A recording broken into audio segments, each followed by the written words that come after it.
the destination district that we really want to be, I think to get there, we need to flip our perspective a little bit. My success came very quickly, and actually my first year, I've been teaching for 4 years, and I started doing really well my first year. And I think I attribute that to my mindset. It was a little bit different than the average mindset you come in with as a teacher. Because your average teacher preparation programs, no fault of our own, and our average trainings, we, by necessity, look at groups. You look at your EOs, and you look at your ELs, and you look at your RSP kids, and you look at them in sense of groups.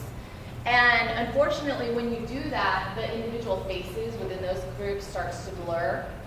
And when you're trying to teach a group, if you can't see the individual faces, you are never going to get to 100% of those kids.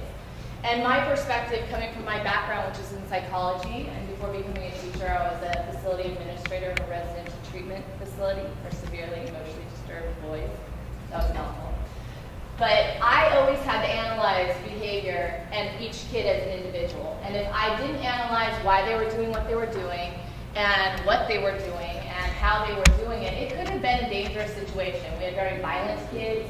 We had kids who could hurt themselves or hurt others. And so I think when I came into teaching, I was looking at constantly things as the individual students, and that made me more successful in my groups. And that's kind of, I think, where we need to go with that. And I'm excited to talk to you guys because I think when you're talking in terms of culture is huge.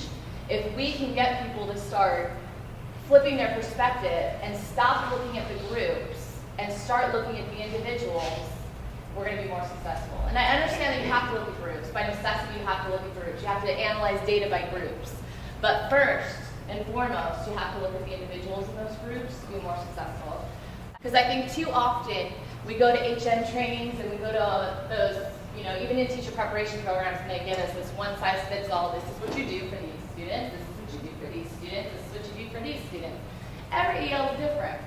Every EO is different. Every RSP student is different.